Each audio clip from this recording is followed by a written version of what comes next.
Hello student, good morning. कल अपन average पढ़ रहे थे, जहां अपन ने जाना कि प्राकृत संख्याओं का सम, विषम और पूर्ण संख्याओं का औसत क्या होगा। जैसे अपने ने देखा कि प्रथम n विषम संख्याओं का औसत n था, सम में n+1 हो गया और प्राकृतिक में n+1/2 हो गया और पूर्ण में n-1/2 हो गया।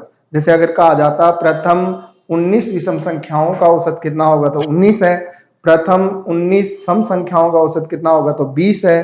प्रथम 19 प्राकृत संख्याओं का औसत कितना होगा तो 10 है। और प्रथम 19 पूर्ण संख्याओं का औसत कितना होगा तो कितना आया था 9। इस बेस से अपन ने क्या किए थे, क्वेश्चन सोल्व किए थे जो थिंक पे डिपेंड थे। आपको पेन लेके सोल्व करने की आवश्यकता नहीं थी। उससे थोड़ा सा आगे बढ़ते हैं। आज अपन ने नंबर सिस्टम में भी आपको बताया गया कि प्राकृत संख्याओं के वर्गों का योग, प्राकृत संख्याओं के वर्गों का योग कितना बताया था आपको, n into n plus 1 into 2n+1/6। ये प्राकृत संख्याओं के वर्गों का क्या था, योग। अगर यहाँ अपने को औसत बनाना है तो किसका भाग दे देंगे, n का, और ये कट जाएगा और यहाँ कितना आ जाएगा n+1 और 2n+1/6, क्योंकि योग में अपन n का भाग दिया था, n से n तो कट जाएगा। ठीक है, यहां तक अपन ने ये देख लिया, ये इन संख्याओं का क्या है, औसत है, प्राकृत संख्याओं के वर्गों का औसत। लेकिन आपको डायरेक्ट भी बताया था कि 1 से लेकर 10 तक की प्राकृत संख्याओं के वर्गों का योग कितना बताया था आपको, 385, इतना ही बताया था। और 1 से लेकर 20 तक की प्राकृत संख्याओं के वर्गों का योग बताया था 2870। जबकि 1 से लेकर 30 तक की प्राकृत संख्याओं के वर्गों का योग आपको याद कर 9455 डायरेक्ट करवाए थे। तो अगर मान लो आपको कह दिया प्रथम 10, प्रथम आपको एक क्वेश्चन आ जाए, प्रथम 10 प्राकृत संख्याओं के वर्गों का औसत, वर्गों का औसत, मान लो ये क्वेश्चन है। अब देखिए कितना इजी है, बस आपको मेथड याद रखना चाहिए, आपको सीधा भी बताया गया था।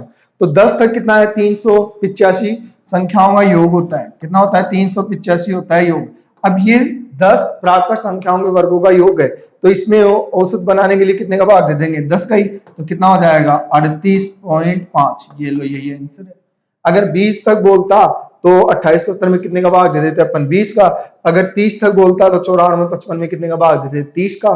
तो ऐसे भी अपने आंसर आ जाते हैं। सही है, तो आपको वो नंबर सिस्टम जो बताया गया है वहां से वो योग आपके याद होने चाहिए। नहीं तो एक बेसिक मेथड है कि आप 1 का वर्ग लो, 2 का, 3 का, 4 का, 5 का, 6 का, 7 का, 8 का, 9 का, 10 का, इन वर्गों की संख्या को जोड़ो और 10 का भाग दे दो, इतना ही आएगा। सही है, बाकी ये आपको डायरेक्ट याद करवाया था कि 10 तक 385, 20 तक 2870 और 30 तक 9455 के लिए इनमें उन संख्याओं का भाग देना है। 10 तक की में 10 का, 20 तक की में 20 का और 30 तक की में 30 तक का। ठीक है, यहां तक आगे समझ में। थोड़ा आगे बढ़ते हैं, तो कल वाले पैटर्न थे उसको ही अपन ने क्या किया, आगे बढ़ाया है। ठीक है, अब यहाँ पे नेक्स्ट टाइप पे अपन चलते हैं। मान लो आपको एक क्वेश्चन कह दिया गया,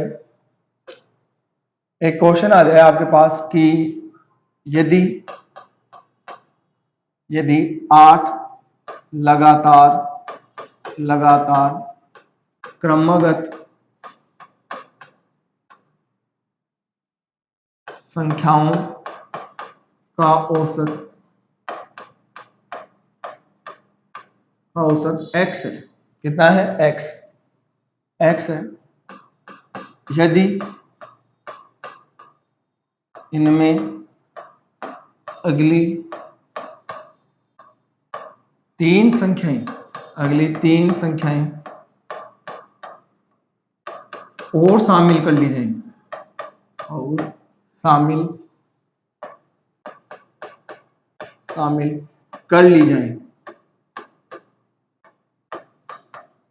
जाए तो औसत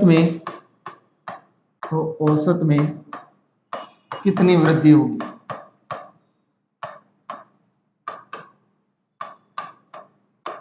देखिए ये क्वेश्चन है कि यदि 8 लगातार क्रमगत संख्याओं का औसत कितना है, x, यहां कितना बता दिया अपने को, x है।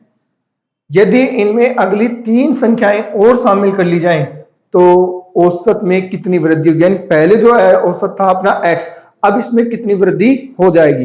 पहले क्वेश्चन में देखो ये कौन सी संख्याओं की बात कर रहा है, क्रमागत संख्याओं की बात कर रहा है, सही है। और क्रमागत संख्या आपको बताई थी कि ऐसी संख्या होती है जो अगली संख्या है वो पिछली संख्या से एक अधिक होती है, सही है। तो आपको एक बार तो आप बेसिक मेथड को सोल्व करें, एक बार तो क्या करना है आपको, बेसिक मेथड। अब बेसिक मेथड ये कहता है आप कोई भी एक बार कैसे भी लगातार 8 संख्या ले लो, जैसे 1 2 3 4 5 6 7 और 8 ये संख्या है, ठीक है। अगर इनका औसत निकालना है तो आपको एकदम इजी मेथड बताया था, क्रमागत है और इनमें अंतराल क्या है, समान। तो एवरेज कितना आएगा कि फर्स्ट टर्म ले लो और लास्ट टर्म ले लो और उसका क्या कर दो आप, हाफ कर दो। जैसे यहाँ फर्स्ट टर्म कितना है 1 है और यहाँ कितना है 8 है, इन दोनों को ऐड करो 1 + 8 अपॉन कितना कर देंगे 2, ये कितना हो गया 9, 9 में 2 का डिवाइड देंगे तो कितना हो जाएगा 4.5 आ गया, कितना आ गया 4.5। ये कितनी संख्याओं का एवरेज आया अपने पास, लगातार 8 संख्याओं। अब थोड़ा सा आगे क्वेश्चन पढ़ते हैं, सो दैट इसी प्रकार अगर ये अगली 3 संख्या और शामिल कर ले, मतलब क्या हुआ 1 है यहाँ पर, 2 है, 3 है, 4 है, 5 है, 6 7 और 8, यहां तक है संख्याएं। अब इसमें ये अगली कितनी संख्या और शामिल कर रहा है, अपने पास 3 संख्या और शामिल कर रहा है। तो तात्पर्य ये हुआ कि आप यहां से संख्या और बढ़ाएंगे, एक तो 9 आ जाएगा, एक 10 और एक 11, कितनी संख्या हो गई 3 हो गई है। देखो पहली तो 9 हो गई, फिर दूसरी 10 हो गई, फिर तीसरी कितनी हो गई 11, ये बढ़ गई है। अगर यहाँ पे अपन एवरेज बनाए इनका तो इनका एवरेज क्या होगा, फर्स्ट टर्म तो है 1, लास्ट टर्म है 11, दोनों में ऐड करके क्या करते हैं हाफ, तो ये हो गया 12 है, 12/2 कितना हो गया 6, सही है। पहले एवरेज कितना था 4.5, अब एवरेज कितना आ रहा है 6। अब आपको ये देखना है कि इसमें वृद्धि कितनी हो रही है, यानी इंक्रीज कितना हुआ है। तो आप देख लीजिए पहले औसत कितना था 4.5, नया औसत कितना आ गया है 6, तो वृद्धि कितनी हो गई यहाँ पर। अगर अपन वृद्धि देखेंगे तो वृद्धि हो जाएगी 6 - 4.5, यानी कितनी हो गई है 1.5, सही है। ये तो है बेसिक मेथड, सही है। आप कहीं से भी संख्या मान लो क्रमागत ऐसे होगा, ठीक है। लेकिन आपको एक तरीका बता देता हूं, शॉर्ट मेथड है।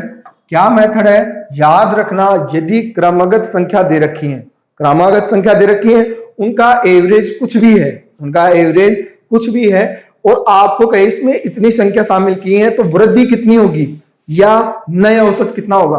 तो अगर अपने को वृद्धि पता चल जाए तो नया औसत तो अपन निकाल सकते हैं, पुराने औसत में वो क्या कर देंगे, वृद्धि ऐड कर देंगे, इतनी बात होती है। तो याद रखना स्टूडेंट, यदि क्रमागत संख्या दे रखी है तो वृद्धि जितनी संख्या शामिल की जाती है उनकी आधी होती है, जितनी संख्या शामिल की जाती है वृद्धि सदैव उनकी क्या होती है, आधी होती है। जैसे यहाँ कितनी संख्या शामिल की गई है अपने पास, अगर देखें अपने पास यहाँ संख्या शामिल की गई है 3, यहाँ कितनी संख्या शामिल की गई है 3, तो वृद्धि होगी 3 की आधी, 3 का आधा कितना हुआ 1.5, तो 1.5 हो गया।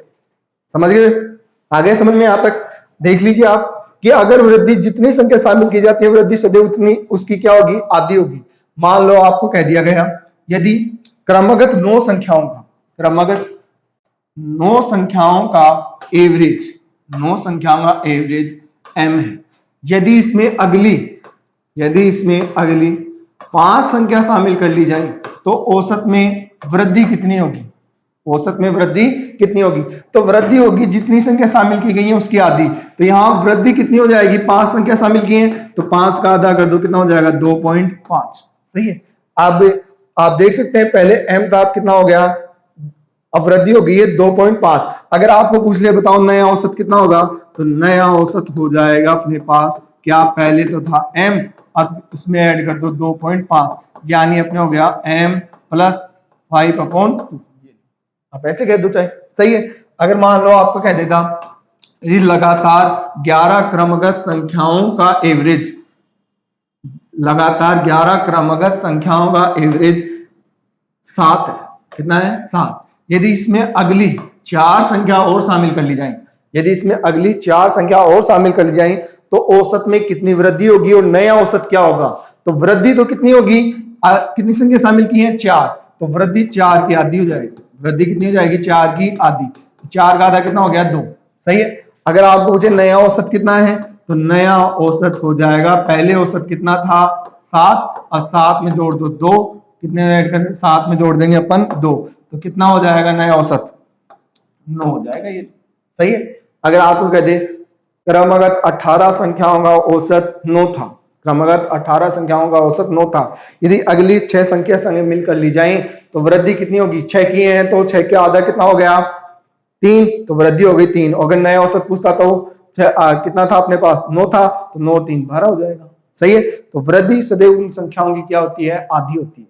ओके, यहां तक आगे समझ में? ठीक है, तो आगे चलते हैं अपन। देखिए, आपको मान लिया जाए, मान लो अगर कह दिया जाए कि एक क्वेश्चन है कि आपको यह कह दिया जाए यदि, एक बार समझे, यदि x संख्याओं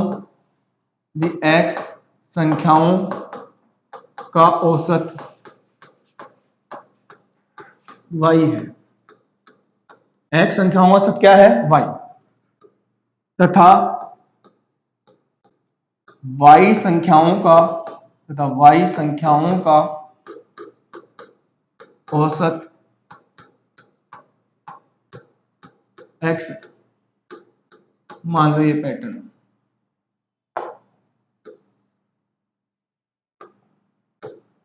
x संख्याओं का औसत क्या है? y, तथा y संख्याओं का औसत क्या है? x, तो सभी संख्याओं यानी क्या हो गया? x प्लस वाई का औसत कितना होगा? औसत कितना होगा? देखिए ये क्वेश्चन, सभी का मतलब पहली संख्या x है, दूसरी y है, तो दोनों को ऐड करेंगे तो कितना हो जाएगा? x plus y. अपने को क्वेश्चन देखें, ये कह रहा है कि x जो संख्या है उनका औसत कितना है? y, और y का कितना है? x। तो यहां अपने को फिर पूछ लिया गया सभी संख्याओं का, सभी का मतलब कितना हुआ कि x प्लस y संख्याओं का औसत कितना होगा। अब मैंने आपको जब कल चैप्टर स्टार्ट किया था तब कहा था यदि प्रश्न में क्या आ जाए? औसत, तो अपना आंसर किससे आएगा? संख्याओं के योग से। तो यहां सॉल्यूशन देखें एक बार तो अपन सॉल्यूशन करते हैं कि आपको कह दिया x है, कितनी संख्या है? x, और x का एवरेज कितना है? y है। x का एवरेज कितना है? y। देखिए x संख्या है, इनका एवरेज कितना है? y है। तो आप यहां ये देखिए कि इन दोनों का योग कितना हो गया? x संख्याओं का औसत यदि y है तो इन संख्याओं का योग कितना है? तो औसत गुणा संख्या बताया था, अगर याद हो, अपने यहां लिखा था कि औसत को अगर संख्याओं पदों की संख्या से गुणा कर दें तो हमेशा क्या बनेगा? योग। यही होता है। सही है। तो अगर यहाँ संख्या x औसत y, तो इनका योग कितना हो जाएगा? अपने पास इनका योग हो गया x। सही है। फिर कह रहा है इसी प्रकार y संख्या है और औसत कितना है? x, तो इनका योग कितना हो गया? xy। सही है। तो इन पहली लाइन का योग कितना है? xy, दूसरी लाइन का योग कितना है? xy, तो कुल योग कितना हो जाएगा? कुल योग हो गया 2xy। कुल योग कितना हो गया? 2xy। आपको पूछा सभी संख्याओं का औसत, सभी संख्याओं का औसत, तो यहां देखिए सभी संख्याओं का औसत कैसे बनाएंगे अपन? तो सभी संख्याओं का योग लिखें, सभी संख्याओं का योग होगा 2xy, नीचे क्या लिख दें? x plus y. यही तो है इतना योग। तो अपन इन शॉर्ट अपन कह सकते हैं ट्रिक वाइज की ट्रिक ये है, सभी संख्याओं का औसत यदि x का y है, y का x है, तो सभी का औसत होगा 2 गुणा पहली संख्या गुणा दूसरी संख्या बटा पहली संख्या प्लस दूसरी संख्या। ये होता है। सदैव कितना होगा? यदि x संख्याओं का औसत y है और y का x है, तो सभी संख्याओं का औसत होगा 2 गुणा x गुणा x, 2 गुणा पहली संख्या गुणा दूसरी संख्या बटा दोनों संख्याओं का योग। ये सांकेतिक रूप में, संकेतों में है। जैसे अगर आपको मान लो कह दिया जाता कि m संख्याओं का औसत कितना है? n है। m संख्याओं का औसत कितना है? n, और n संख्याओं का औसत क्या है? m। तो आप उससे पूछे सभी संख्याओं का औसत कितना होगा स्टूडेंट? तो जल्दी से कैलकुलेट कीजिए, क्या करें? 2 गुणा दोनों संख्याओं का गुणा बटा दोनों संख्याओं का योग, तो इन सभी का एवरेज कितना हो जाएगा? 2 गुणा m गुणा n बटा m प्लस n। अगर मान लो आपसे कह देता यहाँ कह दे p संख्याओं का औसत तो है q और q संख्याओं का औसत क्या है p, तो सभी संख्याओं का औसत कितना हो जाएगा 2pq बटा p प्लस q। ये लीजिए, ये इतना सा आंसर है और जल्दी हो जाएगा। और ये उन क्वेश्चन पे भी लगेगा जहां आपको कह दिया जाए एक लड़का है, ये क्या है लड़का, ये लड़का जो है अपने घर से स्कूल जो है अपने घर से स्कूल जाता है और स्कूल से घर आता है, सही है। अब यहां ये कहते इसकी जो घर से स्कूल गया तब तो चाल इसकी x किलोमीटर प्रति घंटा थी, सही है, और जब स्कूल से घर आया तो इसकी चाल थी y किलोमीटर प्रति घंटा थी, सही है। देखिए ये लड़का जब घर से स्कूल गया तो कितनी स्पीड से गया, x किलोमीटर प्रति घंटे की स्पीड से, और जब स्कूल से घर आया तो किस गति से आया, y किलोमीटर प्रति घंटे की चाल से। तो आपसे पूछ ले तो बताइए इस बालक की औसत चाल कितनी है, इस बालक की औसत चाल कितनी है, तो इस क्वेश्चन का जवाब ऐसे ही आएगा, सही है, क्योंकि इन दोनों में दूरियां क्या है, समान है, घर से स्कूल और स्कूल से घर, तो डिस्टेंस क्या हो गई है यहाँ इक्वल, तो बिल्कुल ऐसे ही आंसर आ जाएगा। इसकी जो है औसत चाल ये हो जाएगी अपने 2 गुणा x गुणा y बटा x प्लस y। ऐसे क्वेश्चनों का आंसर भी यही होगा। अब बस फर्क कितना है, अब संकेतों को किसमें कन्वर्ट कर देंगे अपन, संख्याओं में। जैसे मान लो आपको कहा गया एक क्वेश्चन है, यदि 20 संख्याओं का औसत 30 है, 20 संख्याओं का औसत कितना है 30, तथा 30 संख्याओं का औसत 20 है, ठीक है। 20 संख्याओं का औसत कितना है 30 तथा 30 संख्याओं का औसत कितना है 20, तो सभी संख्याओं का औसत कितना होगा, देखिए औसत कितना होगा, बहुत ज्यादा इजी है, कुछ ने तो कैलकुलेट ही कर लिया होगा स्टूडेंट ने माइंड में ही। देखिए 20 का कितना है 30 और 30 का कितना है 20, तो पहली संख्या तो कितनी हो गई है अपने पास, पहली संख्या हो गई है कितनी 20 और दूसरी संख्या कितनी हो गई है 30। क्या करना है, दोनों ये तो x हो गए y हो गए, ये p मान लो, q मान लो, ये a मान लो, ये b मान लो, सही है। तो इन सभी का औसत कितना हो जाएगा 2 गुणा 20 गुणा 30 हो गया 2xy बटा x प्लस y, तो इन दोनों को ऐड कर देंगे कितना हो गया 50, ठीक है। अब यहाँ देखें अपन यहाँ 0 से काट देंगे 0 और 5 इसको काट देगा 4 बार, तो देखिए ये कितना हो गया 4 3 12 12 दूनी 24, ये लीजिए, यानी इसका सभी संख्याओं का औसत कितना होगा 24 होगा। कब, जब 20 का तो कितना है 30 औसत है, 30 का कितना है 20, तो सभी का औसत कितना आ जाएगा 24, ठीक है। आप चाहें तो इसको बेसिक मेथड से भी कर सकते हैं। बेसिक मेथड क्या है, देखिए आपको ये कहा कि 20 संख्या है और इनका औसत कितना है 30 है, 20 संख्याओं का औसत कितना है 30, तो आप ये देखिए 20 संख्याओं का अगर औसत 30 है तो इनका योग कितना होगा, बताया था औसत को किससे गुणा कर दो, संख्याओं से, औसत है 30 और कितनी संख्या है 20, तो इनका योग कितना हो गया 20, इसको गुणा करेंगे तो कितना आ जाएगा, देखो 2 3 6 और 600 हो जाएगा, सही है। अब यहाँ अगली लाइन बोली 30 संख्याओं का औसत कितना है 20 है, तो इन सभी का भी औसत कितना, योग कितना हो जाएगा 600, सही है। अब आपसे पूछा सभी संख्याओं का औसत, सभी का मतलब औसत हुआ सभी संख्याओं का योग बटा सभी संख्याओं संख्या, यानी जो इतने भी पद है उनकी क्या लिख देंगे संख्या। तो यहां देखिए कुल योग कितना हो गया 600 और 600 1200 हो गया, सही है। संख्या कितनी है 20 और 30, ये हो गया 50, सही है। 0 से 0 कट गया, कितना आ जाएगा 24, ये लो, यही क्या है अपना आंसर है। मान लो अगर इस क्वेश्चन को ऐसे कह दिया जाता, यदि एक लड़का 20 किलोमीटर प्रति घंटे की गति से अपने घर से विद्यालय जाता है तथा 30 किलोमीटर प्रति घंटे की चाल से विद्यालय से घर आता है, तो बताइए इस दौरान उसकी औसत चाल कितनी है। तो बिल्कुल ऐसे ही क्वेश्चन होगा और आंसर कितना आ जाएगा अपना 24 किलोमीटर प्रति घंटे। आगे बात समझ में आता तक आप चाहे तो और भी कर सकते हैं। जैसे अगर मान लो मैं कह दूं यहां पर आपको कह दिया जाए एक लड़का है, एक क्या है, लड़का है, ये लीजिए ये लड़का हो गया, और ये लड़का जो है ये अपने घर से स्कूल जाता है। घर से कहां जाता है, स्कूल। और जब ये स्कूल जाता है तो इस दौरान इसकी जो गति है ये रहती है 50 किलोमीटर प्रति घंटा। कितनी रहती है, 50 किलोमीटर प्रति घंटा। जब ये स्कूल से घर आता है तो इसकी गति जो है वो 75 किलोमीटर प्रति घंटे होती है। कितनी होती है, 75 किलोमीटर प्रति घंटे। तो आपको बोले तो बताइए इस बालक की औसत चाल कितनी है, तो अपन ऐसे ही क्वेश्चन करेंगे। औसत चाल कितनी हो जाएगी, 2 गुणा 50 गुणा 75।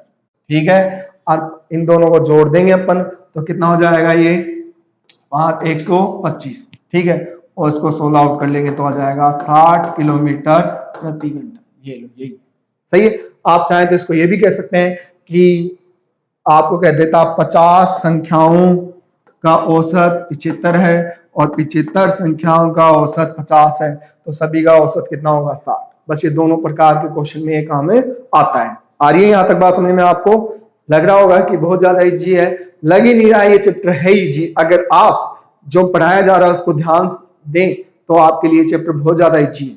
ठीक है, यहां तक आ गया समझ में? चलो थोड़ा सा पैटर्न को अपन चेंज करते हैं। देखिए अगला जो पैटर्न है वो ये है कि यहां पर जो सिंगल नंबर बोले, यहां पर क्या बोला आपको, सिंगल नंबर बोले। एक क्वेश्चन ऐसा भी होता है, आपको कह दे यदि m संख्याओं का औसत n है, m संख्याओं का औसत क्या है, n है, तथा n m का कितना है, n, तथा n संख्याओं का औसत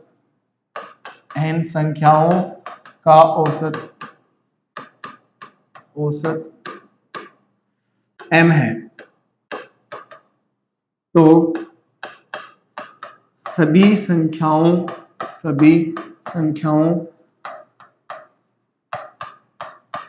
का औसत कितना होगा, अब पहले वाले की तरह लग रहा है ये, अभी चेंज करेंगे। लेकिन एक बार अपन देखें कि m संख्याओं का औसत n है और n का m है, तो अपन सीधा कह देंगे कि इसका आंसर 2mn/m+n। सही है, लेकिन इसमें माइनस चेंज हो जाएगा। अब इसमें स्क्वायर नहीं है, लेकिन अब स्क्वायर बोलेंगे। अपन ये कहेंगे यदि m संख्याओं का औसत जो है वो n स्क्वायर है, ठीक है, और n जो संख्या है इनका औसत m स्क्वायर है, तो सभी का औसत क्या होगा। अब ये पैटर्न चेंज हो जाएगा। क्यों, अब क्या आ गए यहाँ पर, स्क्वायर आ गए हैं। आ रही बात समझ में? तो एक बार अपन बेसिक तरीके से इसको सोल्व करेंगे, जैसे इसको फाइंड आउट किया था वैसे इसको करते हैं, फिर ट्रिक वाइज हो जाएगा ये। सही है, तो देखिए कैसे होगा। अब यहाँ पर अपने को सॉल्यूशन करना है, तो अपन एक बार देखते हैं। सॉल्यूशन ये है कि जो m संख्या है इनका एवरेज कितना है, n स्क्वायर। सही है, तो इनका योग कितना हो जाएगा, योग हो गया m गुणा n स्क्वायर। सही है क्या? फिर इसी प्रकार आपने को बोला जो n संख्या है उनका औसत कितना है, m स्क्वायर। सही है, तो इनका योग कितना हो गया, इनका अगर योग करेंगे तो अपने पास आ जाएगा m स्क्वायर n। सही है क्या? अब आपको पूछा सभी संख्याओं का औसत, यानी m और n का औसत। क्या करेंगे, औसत सभी संख्याओं का योग बटा सभी संख्याओं पदों की संख्या। तो यहाँ पर अगर एवरेज बनाना है तो अपन देखें, इनका पहले का तो आया m n स्क्वायर, इनका आया m स्क्वायर n। नीचे क्या करेंगे, पदों की संख्या, यहाँ कितनी संख्या है m और यहाँ कितनी संख्या है n, इन दोनों को जोड़ेंगे तो क्या हो जाएगा m+n। ठीक है, यहाँ तक। अब यहाँ देखिए कुछ कॉमन आ रहा है क्या, बिल्कुल आ रहा है कॉमन। अगर ऊपर वाली लाइन में अपन देखें तो यहाँ देखो mn, तो दोनों में अपन m और n को ले लेते हैं कॉमन, तो यहाँ कितना बचेगा n और यहाँ कितना बचेगा m, और नीचे कितना है m+n। तो अपने पास ये ब्रैकेट सेम हो गया तो ये तो कैंसिल हो गया, कितना बचेगा mn, कितना बचेगा mn। तो यहां पर अगर अपन देखें इन क्वेश्चन का सीधा आंसर है अगर mn ही है, जितनी संख्या बोल रहे हैं ना उन संख्याओं का क्या है गुणनफली आंसर है। गुणनफली क्या है आंसर है। जैसे ये आपने को संख्या बताई m संख्या थी, m संख्या क्या है n स्क्वायर और n का कितना है m स्क्वायर। तो आपको सभी का पूछे तो आप सीधा रखो mn, बस कितना है mn, बस स्क्वायर नहीं होता तो क्या होता 2mn बटा m प्लस n होता। सही है नहीं है। सीधा क्या करना है दोनों संख्याओं का गुणनफली आंसर होगा जब पर्सन में क्या हो स्टूडेंट्स स्क्वायर।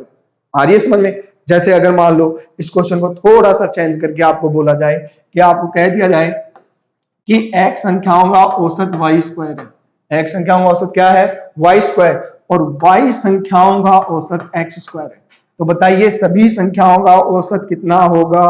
तो यहां सीधा एवरेज हो जाएगा x y, क्यों क्योंकि स्क्वायर है। लेकिन अगर इस क्वेश्चन को ऐसे लिखते तो कि x संख्याओं का औसत y है और y संख्याओं का औसत x है, तो सभी संख्याओं का औसत कितना होगा।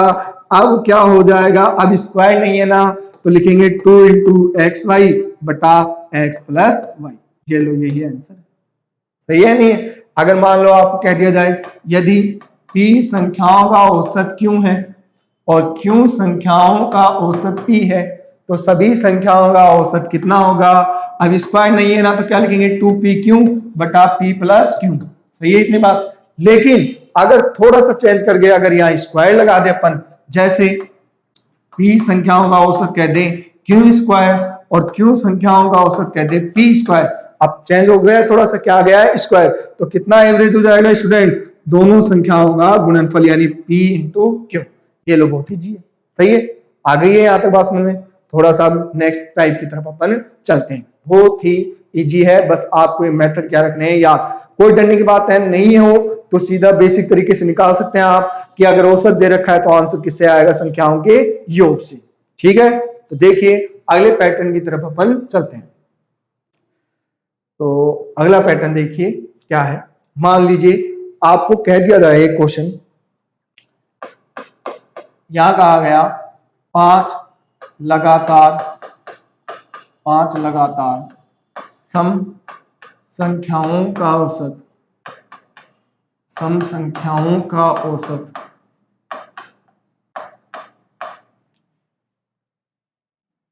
16 है तो सबसे बड़ी संख्या कौन सी है। मान लो ये क्वेश्चन चेंज हुआ है थोड़ा। आपको कहा कि 5 लगातार सम संख्याओं का औसत कितना है 16 है तो सबसे बड़ी संख्या कौन सी है। पहली बात स्टूडेंट्स अपने को ये देखना है कि लगातार है यानी छोड़ छोड़ के नहीं है, लगातार सम संख्या है। और सम संख्या कैसे होती है 2 4 6 8 10 12। अगर आप यहां देखें तो डिफरेंस कितने का है 2 का, यानी डिफरेंस लास्ट तक क्या रहता है इक्वल रहता है। अपन एक बार तो उसको ट्रिक बेस से करते हैं और एक बार बेसिक से। ट्रिक इसकी बहुत ज्यादा इजी है, सेकंड में आंसर आएगा, लेकिन अगर आप चाहें तो बेसिक मेथड से भी क्वेश्चन को सोल्व कर सकते हैं। पहले अपन देखते हैं ट्रिक बेस। देखिए ट्रिक क्या है, यहाँ ट्रिक जो है बहुत ज्यादा इजी है। आपको कितनी संख्या का यहाँ है 5, तो आप 5 में से 1 निकाल दे, कितना बचा है 4। अगर ये 4 इस औसत में जोड़ेंगे तो आपको बड़ी संख्या मिलेगी और अगर औसत में से घटा देंगे तो आपको छोटी संख्या मिलेगी। कैसे, देखिए अगर यहां बोला सबसे बड़ी संख्या तो बहुत ज्यादा इजी है स्टूडेंट। क्या करना है, औसत कितना है 16, 16 में 4 जोड़ दो कितना हो गया 20, तो यही सबसे बड़ी संख्या है। अगर आपको छोटी बोले सबसे छोटी संख्या तो इस औसत में से बस इसको घटा देना, 16 माइनस 4 कितना हो जाएगा अपने पास 12 है। ये आंसर समझ गए। अगर आप चाहें तो इसको बेसिक मेथड से भी कर सकते हैं। बेसिक मेथड क्या है समझें। पहले आपको x मानना पड़ेगा। अब एक बार आप समझें कि सम संख्या होती कैसे है। सम संख्या को अगर अपन देखें तो सम संख्या होती कैसे है, अगर यहां देखें 2 4 6 8 10 ऐसे ही सम है। सपोज दैट अगर इसको अपन पहली संख्या को x माने दूसरी को क्या माने तो वो डिफरेंस पे डिपेंड करता है स्टूडेंट। डिफरेंस कितने कितने का है, 2 का। तो यहाँ दूसरी संख्या होगी x+2, फिर कितनी हो जाएगी x+4, फिर कितनी हो जाएगी x+6। मान लो आपको x का मान आ गया 4, तो ये 4 है, ये 4 और 2 6 है, 4 4 8 हो गई, सही है। अगर ये 10 हुई तो ये 12 और ये 14, अगर ये 20 हुई तो ये हो गई कितनी 22 और ये 24, ऐसे होता है, सही है। तो आप यहाँ देखिए कैसे क्वेश्चन करेंगे एक बार। आपको मान लो संख्या, तो पहली संख्या हो जाएगी कितनी x, फिर कितनी हो जाएगी x+2, फिर कितनी हो जाएगी x+4, फिर x+6, फिर कितनी हो जाएगी x+8। हो गई क्या 5 संख्या, आप देखिए 1 2 3 4 5 हो गई 5। तो अब करना क्या है अपने को, एवरेज बनाना है। एवरेज बनाने का मतलब क्या है, इन संख्याओं को जोड़ दो, नीचे पदों की संख्या रख दो। तो यहां देखें x x x x, तो कितना हो गया 5x हो गया, सही है। यहाँ पर अब ये देखें 8 और 6 14, 14 और 4 18, 18 और 2 20, सही है क्या। देखिए अब यहाँ कितना संख्या है ये अपने पास 5, यहाँ 5 हो गया। पर्सन में एवरेज दे रखा है कितना है अपने पास 16 है, तो यहाँ रख देंगे 16, और ये 5x+20 बटा कितना हो गया 5, सही है। अब यहाँ देखें अपन कि ये 16 यहाँ भाग देंगे अपन, तो कितनी बार चला जाएगा x, और यहाँ कितनी बार चला जाएगा 4 बार, सही है, 5 का बार चला गया। अब x का निकालना है, इसको इधर भेजेंगे, तो ये हो जाएगा कितना, x का मान हो गया 16 में से कितने निकाल दो आप 4, तो 16 में 4 निकालोगे तो कितने हो जाएंगे अपने पास 12। देख लीजिए आप, ये x का मान कितना आया 12 आ रहा है, तो पहली संख्या तो कितनी है अपने पास, x का मान आ गया है 12, तो पहली 12 है। फिर x+2 की दूसरी संख्या तो कितनी हो जाएगी 12 और 2 14, फिर तीसरी कितनी है x+4, तो 12, और यहाँ पर देखें अपन 12 और 4 16, फिर कितनी है x+6, तो 12 और 6 18, फिर कितनी है x+8 कितनी होगी 12 और 8 20। तो देख लीजिए सबसे छोटी तो कितनी है 12 है, सबसे बड़ी कितनी है 20 है। लेकिन इसमें आपको टाइम ज्यादा खराब होगा, तो टाइम बचाने के लिए आपको क्या करना है स्टूडेंट, जितनी संख्या बताई गई है, जितनी संख्या आपको बताई गई है उसमें से एक घटा दें, और जितना मान जो आया है अगर वो आप औसत में जोड़ेंगे तो आपको सबसे बड़ी मिलेगी, और अगर घटा देंगे तो सबसे छोटी मिलेगी। जैसे मान लो आपको कह दिया जाता, क्वेश्चन है आपको कहते 7 लगातार सम संख्याओं का औसत 40 है, सही है। तो सबसे बड़ी संख्या कौन सी है, ठीक है, यहां तक है। तो अपने पास कितनी संख्या है ये 7, अपन क्या करेंगे 7 में से घटा देंगे 1, कितना आ गया 6।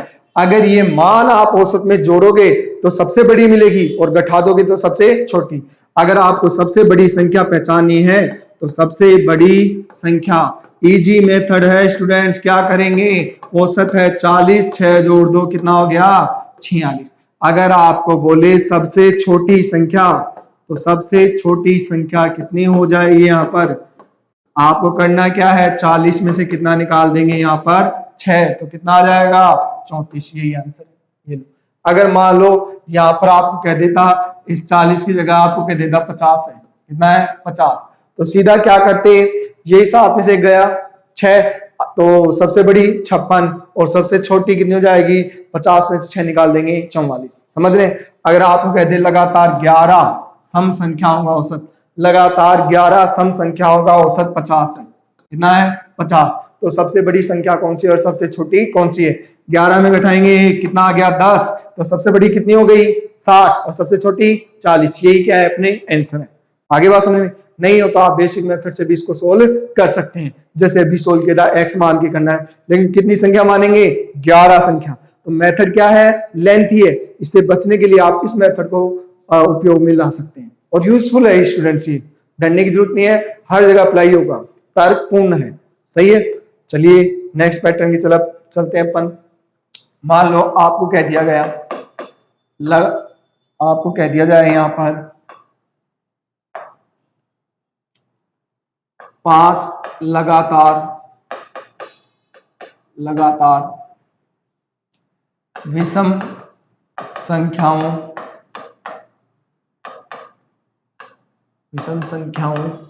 का औसत 31 है। ठीक है, तो सबसे बड़ी